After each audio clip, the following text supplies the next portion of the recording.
Hello, you wonderful people, and welcome to another episode of Super-Fanta-Fi. This being a show where I talk about TV shows of the supernatural, fantasy, and or science fiction genre. For today's episode, I'm going to talk about the latest episode of Timeless, as well as the latest episode of Into the Badlands. Like always, if I talk about something you want to listen to, you can always look in the description down below. I include the time when I start talking about each of the respective shows. So, for example, if you want to hear what I said about this week's episode of Timeless, you can skip to what I had to say about this week's episode of Into the Badlands. But the first thing I'm going to talk about is this week's episode of Timeless. A great episode. I love that basically the entire episode makes you think it's all about Reagan when in actuality it isn't. It's kind of a precursor to something else. It makes you wonder, well, because it seems like time kind of changing around the Reagan situation, like obviously it's kind of set up for the story, but like I don't know if that was ultimately. I mean, it seems like the ultimate plan was because it just all bounces around Agent Christopher. Because it's kind of interesting, really quickly before I get to that, like Flynn and Mason were kind of like, oh, we shouldn't go because it's like, and in Flynn's case, he's like, I'm in 1981 as a first grader, which that's the thing, and that comes up later on in the episode, and obviously I'll talk about it, but the whole aspect of like, oh, you shouldn't interfere with your own timeline. I always feel like that's okay to go to certain points in time that you are in. I feel like the real paradox about it happens when you directly interact with yourself. I feel like that's when the paradox kicks in, but I guess as long as you're in the same time and you avoid each other, it's okay. But maybe in this series, because it hasn't come up yet, so that's always just been like a, don't go to the same time period that you've been to before, or currently are, because it will cause crazy crap to happen. So I guess just being in the same space would just cause it. I thought you would have to be in close proximity for it to kind of be an issue. But nevertheless, moving on. Like I said, it's very interesting because it's like, wait, this is all about Agent Christopher. And it's like, yeah, honestly, taking her out in the past makes a lot more sense because it would undo everything she's done. All the Rittenhouse agents she arrested, all the help that she's done building this team into what it is. Like, she's the foundation of this team. And if she was gone, none of this would be where they are right now. So obviously you have Rufus and Wyatt working on the assassin front, while you have Gia and Lucy handling the more like intricate stuff with Denise. It's kind of interesting because like Rufus is obviously handling this whole like, well, he knows he's going to die situation. It's just not the easiest thing to kind of deal with. And in his mind, it's like, okay, we got to train Gia up because the moment I die, because he ends up telling everyone, like Lucy already knew, but Wyatt was the one that was still kind of out of the loop about the visions and stuff like that. And it's like, he's like, we have to kind of prepare for the future. And it seems like for that, it was like Gia, because it's like Gia is going to be his replacement when things kind of, no matter when it is, but when things finally go down, like Gia needs to be his replacement. It's kind of what the whole point of it was. So it was kind of interesting seeing that about Denise's whole situation. It's like, oh, she's engaged, but to a guy back then, and it's like, oh, and it's so interesting too because it's like, oh, and I guess it would make sense. Lucy did spend that time with her family, but it's like she knew. I was like, wow, you know so much, but that's kind of the point. Like, Agent Christopher, Denise, wanted her to know so much about her so that like she could tell Denise all the details, like fill in a lot of the blanks, like in case she came back and Denise's family weren't there. That was obviously like Lucy references it this episode, but obviously last season she did which was always sad, and it's so interesting that they bring that kind of forward in this sense because it's actually something Flynn kind of jumps down Christopher's throat. It's like, you were here. You're trying to deal with like, oh, you might pop out of existence. But the fact of the matter is your family is still right here. You have them. You don't know how long, but you still have them. Go to them instead of like, if it was me, if I had that chance to have just that little bit, those 3 minutes back, that 1 minute back, just a few seconds with my little girl and my wife, I'd give anything for it. And he's like, yeah, you're sitting here wasting it. Like, obviously, it's overwhelming situation. It's a situation you can't really plan for. But Christopher, being who she is, try to work through it, try to like resolve it. Because it's not like doing paperwork or do anything. Because she's trying to set up things in advance. But it's like, well, it doesn't matter because it won't mean anything to them or to your family because you'll be wiped from existence. So anything you try to write would be disappear. Flynn and Mason wouldn't even know that you existed. The only ones who would know is everyone that's in the lifeboat right now. So it's just kind of sad. And I think they did a very nice job with, Lucy and Gia trying to get her to kind of see things differently. Because for her, it's like, well, my family has always been like, kind of like this arranged marriage. It's like, yeah, we're not really like in love, but eventually I'll grow to love them. But it's like, what if you don't? And it's like, they're obviously they know more, but they can't really say anything to Christopher about it. So, but it was ultimately, they ended up showing her, the video and explain what was on the flash drive. There were pictures and everything showing her and explaining everything. And it's like, it's not going to be easy, but the fact of the matter is, it's like you have this beautiful wife, you have beautiful children. This is what you made me promise you. So, and had her hold on to it for all that time. I was like, dude. And obviously things didn't end well between her and mom. Because interestingly enough, like her mom still didn't know in the original timeline, because that's why because the kids brought it up. It's like, like, Christopher got a call from her mom, but she didn't answer. So, because in that timeline, her mom didn't know. But in this timeline, she does tell her mom. Obviously, her mom was kind of pissed about it. So, but it turns out it kind of works out in the end. Because I love that. That was such a nice thing of being like, hey, they go back to the present, and she's like, I've been waiting a long time. She's like, Wyatt, like, I've been waiting a long time to thank you. This is why I've always known you were the perfect man for the job. And it's such a thing. It's so interesting because obviously the timeline changed, but it's because there's always that thing of like, oh, because timeline change, it happens like overnight in a second. Like, obviously, like, that means that in this timeline, she's always known why she chose Wyatt and everything. She's always been waiting for this moment for them to come back from this mission. So, but obviously with the original timeline, that wasn't the case. And it's such a fascinating thing.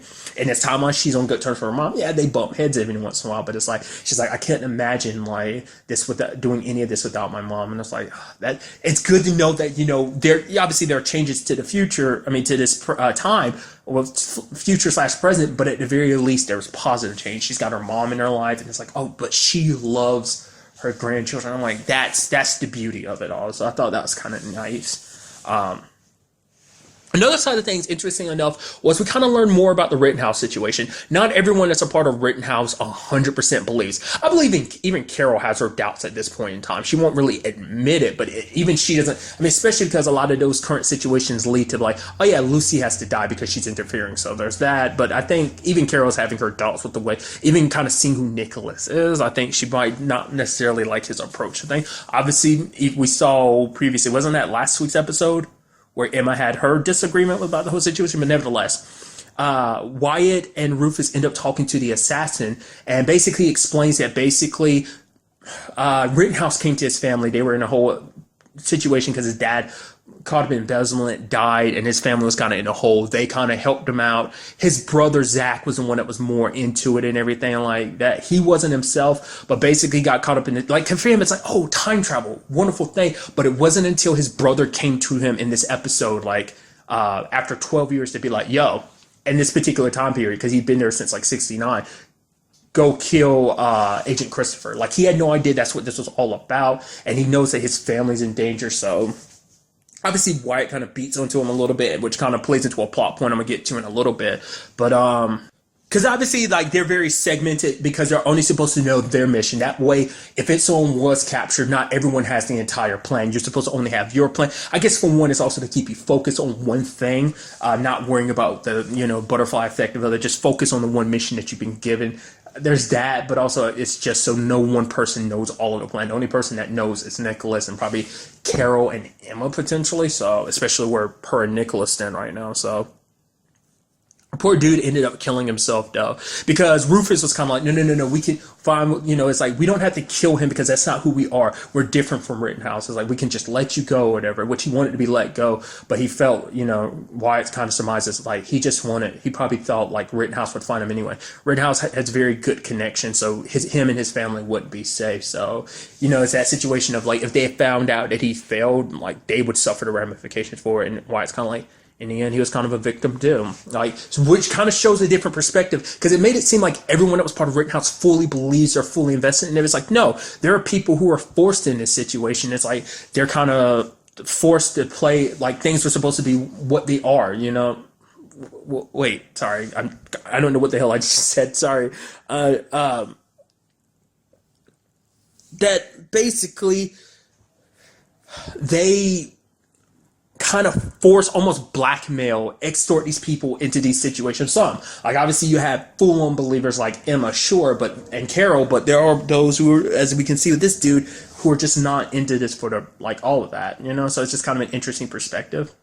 Really quickly before I go on to my next point, I brought it up earlier. It is interesting how the whole Reagan thing plays out because the dude still gets caught. Like we never really get to see it, but obviously like the cops get a description of the dude and they walk up. I actually completely forgot about that whole thing until like the episode he was writing the letter and he said Jodie. I was like, right, Jodie Foster. I was like, yeah, this whole thing was about her, wasn't it? I was like, that's such a weird thing. Like I completely forgot about that until I saw the name Jodie. I was like, Jodie Foster, yeah, that's like the reason why he attempted to like kill Reagan. I was like, that's crazy to me. Not like he was a sane person, but nevertheless, it was like all we saw was a cop kind of approaching him, and that was it because he was kind of busted. So that's like I said, it was just a whole Reagan thing. It would have led to some things changing, but ultimately it still kind of worked out the same way. So they kind of kept things from changing. So. But the interesting thing on many different fronts is kind of tied to the whole like Rittenhouse dude thing because he asked questions about Jessica because I think even Wyatt was kind of suspicious about it. Like I don't know if Agent Christopher probably didn't because obviously that's something only her and Mason know. So probably when that's all said and done, that might come up, especially with where things are. Because Wyatt starts asking questions because she's like, "Oh yeah, this is my brother Kevin." He's like, "What?" I was like, "Oh, she didn't have a brother named Kevin." Oh, it's like she did, but he died when he was 3. And it's like, no, he's alive and well. I was like, how? I was like, oh yeah, he got some treatment. How? Who paid for it? And she's like, Wyatt, don't ask all these questions. He's like, please answer. She's like, Wyatt, I'm pregnant. Like that's what she's been hiding from me. He's like, oh, but then you see his face go, because it's like you changed the subject, and we saw that picture with Christopher and Mason saw. So it seems like she might not be a full-on believer. She might be someone that was kind of forced into the situation, much like that dude. Because even like Rufus talks about it this episode, because that's why he felt so bad about it. Because he's like, he empathized because he's like, I was literally like that. That could have been me. I didn't believe in this whole Rittenhouse situation, but I was kind of forced to. Much like Mason. Mason was kind of forced to in this situation too. They could have easily ended up being these people kind of doing these terrible things, not because they believed in the cause, but because they were kind of like forced to, just because of circumstances and things playing out the way they are. So it seems like Jessica might be that, and she's trying to divert attention by being like, oh, I'm pregnant. Not saying she's not pregnant, but she probably is. So, which is so sad. Which begs the question, is that why they went back in time to save her? Was for these purposes? So, which makes me think they got her first, then they went then they were like, oh yeah, then went back, probably showed her brother and showed them, they probably time traveled with her potentially. That's what I'm thinking. Like I said, because I was wondering about that whole Jessica situation, like what it could be, but it seems like this is what it is. Maybe they would like, they time traveled with her and showed her like, oh, here us healing your brother. Oh, your brother's okay. But then again, it turns to that whole situation of you can't go to a timeline you've already been. So it's most likely a situation of like her parents are kind of like, they probably came to her one day. It was like, oh yeah, the reason why your brother is alive is because of us. It might not even be a situation of she knew everything from the beginning. Maybe she knew about the time travel. Maybe she didn't. Maybe it's just a situation of they were like, oh yeah, we need you to do something for us. When Wyatt comes to you, we need you to make things better. Follow him wherever he takes you, type of thing. Or like I said, maybe she knew from the beginning. I don't know. We'll probably have to definitely wait till the next episode to find out exactly what she knew. But also in this episode, it's a whole conversation about Gia's situation. Like, because Lucy talks about the fact is, like, knowing the future has got to be kind of a deadly thing. It's kind of got to be a little sucky. And so Gia, and it's something Lucy was kind of like, maybe you getting these powers weren't meant to just be like, just having to suffer with knowing stuff. Like, maybe you could act upon it. Maybe you can say, because at this point in time, it's something even Lucy talks about. She thought like, oh yeah, like she thought time was kind of set in stone, but it's like, no, with one instant, with one little change, her sister was wiped from history. And it's like, time is so fragile that the fact of the matter is the past can so easily be changed, but who's to say the future can't? So going forward, Rufus, I love that conversation because Rufus is like, the fact of the matter is how much time I have left, I want to spend it with you. And then she's like, but what if I don't want that? He's like, wow, this is really kind of like the worst time that you're trying to break up with me. And she's like, no, like, what if we can change it? So that's going to be nice seeing them going forward, trying to change it. And what shape or form that's going to look like, I don't know.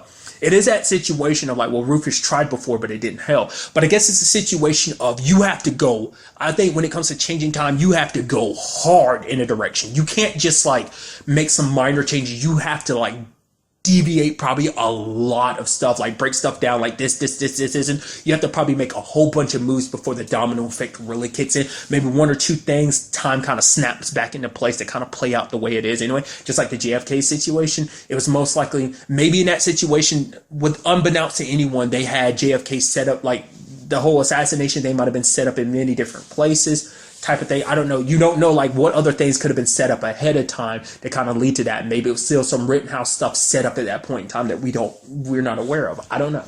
I mean, you try to come after him as a kid, but who's to say they didn't try to come after him at later points in time too? So maybe that's what that could have all been about. So it could have just been a layered thing for Rittenhouse, kind of having like contingency plan upon contingency plan. I mean, they have a lot of people scattered across time. Who's to say that, it can't happen like that, so.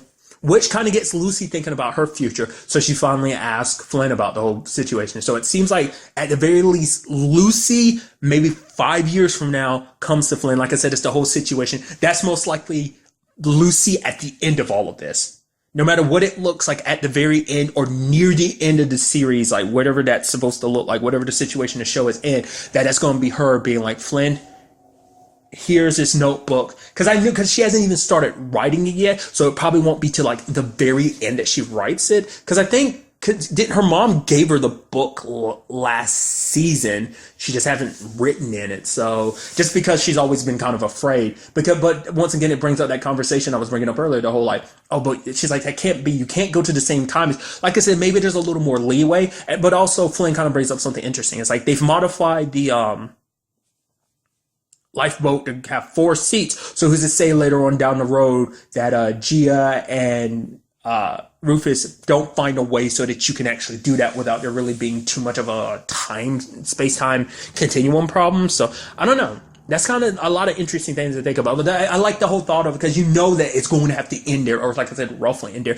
Not unless it's like that's right before the final confrontation, or it's supposed to be at the very end of the series where Lucy comes back and does that because to complete the full cycle, because that's her at the end of it, knowing how everything is going to end. So she gives him the notebook, which to be fair, we still don't know what that could mean. That could mean at the end of it all, Flynn is dead. Maybe he's able to save his family. But, maybe some other version of Flynn dies. Like the Flynn that went through all of this died, but he ensured that the other him, Garcia and Flynn, got to be with, his family in some alternate time, so it's a whole loop situation. So we still don't know how things can end. Like, doesn't mean everyone's going to survive this situation, sadly. So ultimately, I mean, like, it's just a fascinating thing when it comes to time travel in general. So some very interesting developments. So I'm very interested to see what goes down in the next episode. And now moving on to this week's episode of Into the Badlands, a great episode. I love the fact is we had Sonny pretending, him and Baji come across like where they need to go. Basically, he's pretending to be the new regent for Minerva's army. So it's kind of impressive finding out that he's actually the only, like, I'm sure once upon a time there were other people that were stationed there, but for such a long time it was just that one sniper, and what they referred to as Sniper Alley. It's very interesting, like, how that whole storyline ended up playing out, because it's being like like the whole thing, like, Sonny wouldn't even kill the sniper. He was actually helping him. It was like, hey, this guy's a prisoner of war, but Arthur killed him anyway. It's like, one side of it, I get it, because it's like, no, this dude's an enemy. He killed all these people, friends and allies and stuff like that. So obviously he's an enemy. We can't show him any mercy. But, after everything Sonny's been through, his change of heart, like, he doesn't look at things the same way anymore. He doesn't look at war, because, like, when he look, especially Arthur, because Arthur's up there, like, it's like, oh yeah, kind of being like such glory to it. And now, Sonny looks at that and just, it reminds him of him fighting a Baron's war, a war that you don't even know why you're fighting, but you're just kind of a sacrificial lamb. You're just a piece of on a puzzle. But for some of those people, it's just kind of like that's all they have. Like for Ren, it's like, well, it's, being where she is right now, it's like she feels like this is the only purpose she has, and outside of that, like, well, what else do I have, And it's sad that they have that perspective, But like I said, Sonny just goes, and like I said, because he sees himself so much, in particular, like in Arthur, but in everyone, it's like you're just kids fighting someone else's war. The dude on the other side, just another kid. Like, all he did was follow orders. He has no personal grudge against anyone he's healing, but it's just a situation of your Baron points you in a particular direction, you go. Like, the reason why he stayed there, he was the only one. He could have left at any time, but he followed orders. I mean, that's a sad, like, way that this world is built. And Baji tries to help Ren, obviously, like, using the pressure points to kind of act like morphine to kind of help deal with her pain so that her leg can be amputated. Obviously, Ren was super pissed. Because for her, she's like, what am I supposed to do now? I can't do work in the poppy fields. I can't fight. Like, you basically screwed me over. I've got nothing left. But, Baji's kind of like, no, things have to get better. She's like, do you really believe that? Just wake up one day and everything will be better? But even Baji hoped for that. Because she was speaking directly to Baji when she was saying that. Because it's like, he had hope for that. He had thought, like, the whole Azura situation would lead to that change, but it didn't. And now the world is still the crappy place that it was. And it's because he, much like, Sunny, he sees these kids in this situation. I'm sure, like, it's the same reason why he looked after Minerva. It's like, you're a youngling in this terrible world trying to help you find some way through it, find some peace in it all, and all the craziness, all the madness, so, but I like that it is kind of like a sour note ending. It isn't like, this is war. It's not supposed to be like happy. It's supposed to be like, man, this is a sucky situation. Which kind of fits along with like Lydia's side of the story, because she tried to warn the butterflies when she actually sold them out at the same time too. Quite a few butterflies ended up dying. Odessa ended up getting captured, but Lydia's whole mindset is like, she can do more good here. Like, she doesn't have to follow, she doesn't have to be, they can serve Minerva, the widow, without, being servants. Essentially it's kind of like almost like a means to an end type of thing. Like, I can be in this position where I can help a lot more people, get a lot more resources to a lot more people, bring in a lot more refugees with her backing me rather than stuff I can do on my own. And she said some interesting things to Tilda, that basically the way Tilda's handling things is kind of like a child striking back at their mom. Essentially, that's kind of what Minerva's saying. That's all this is. And saying, like, you, Odessa, are nothing more than a fling. That the fact of the matter is, Tilda isn't leading some revolution. She's just trying to hit back at me. She's being super pissed at mommy, essentially. And that basically Lydia's like, the fact of the matter is, after seeing, like, she's learned, obviously, like, in this world, you have to learn how to play the game. And it's like, kind of like, compromise yourself a little bit to make sure that, essentially, play the long game. It's essentially kind of her mindset. And it seems like that mindset might have gotten to Tilda. Like, because obviously Tilda's been lashing out this entire time. Like, I like to think it was more than just going after Minerva, but it does seem like the only people she hit directly was Minerva. She didn't try to go after anyone else, because it's just like trying to stick a middle finger to her mom. It's just everything that her mom does and represents. So, it's kind of interesting too, because Nathaniel figured her out, Lydia, that she was the one helping. Because it's like, oh, I recognize your handwriting. And it does seem like it proves what I thought. Because it's like, why would he ask her to run away? Because we talked about it, wasn't it, in the last episode? It's like, why would he ask her to run away unless they were in lover type of thing? It was like a lovers type of thing. And it's like, she talks about the fact is that it seems like his feelings for her haven't changed. So, but it seems like she's like, but you need to kind of put your emotions in check. It's especially not good for a region. Especially, if you need proof of that, ask Sunny. Sunny's life completely changed, honestly, for the better. Like, because feelings got involved. Which it's interesting because she hears from Nathaniel, like, why he wants Sunny dead, and it's like, okay, really? She's like, glad to see you're just as pig-headed as you've always been. Like, to be, like I said, that being his reason he wants Sunny dead. Oh, because Sunny didn't dishonor him by not killing him, and then it does seem like that also bothers him too. I thought it was just the Baji cutting off his hand. It's like, no, Baji cutting off my hand and taking my sword that pissed him off. It's like, right. Because Sunny wasn't even originally going to take it, but Baji was like, oh, we could use this as a way to kind of get back into a Badlands. So it's like, right, interesting. So it's like, yeah, it's such a cool and awesome sword too, and it's probably your sword. He's probably had it the entire time, like probably back from when he was a regent and everything. So it's probably like, yeah, that sword probably has sentimental value to him, or, that sword is probably part, like the whole, like, being a Clipper thing of like, oh, so many people he failed with that sword, so might be that type of thing too. So, like I said, there's just kind of interesting elements kind of sprinkled all over the episode. Does seem like Nathaniel knows exactly where Sunny is, because it's like, oh, you're Regent, huh?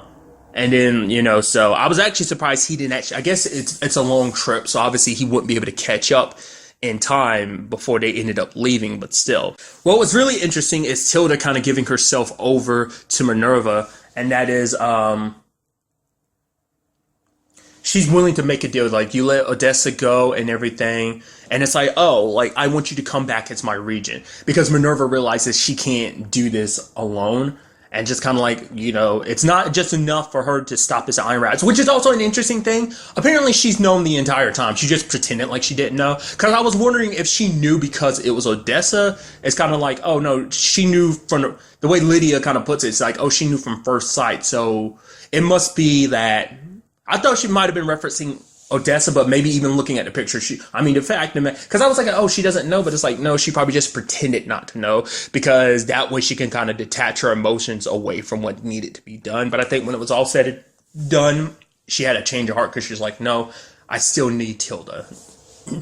Because no matter what, that's still her daughter, the girl she thought of her as a daughter, so it's like she can't let her go, Because even Tilda was like, you can't actually kill me yourself, so there's no way you'd actually let Nathaniel actually do it. But what took me by surprise, kind of along those same lines, is what happened with MK that I thought was kind of interesting. Because she cuts MK at first, I was like, oh, is he suppressing his gift, or has it not fully returned yet? But the guy was like, shoving food down his throat, just kind of being an asshole, and the gift kind of awakened.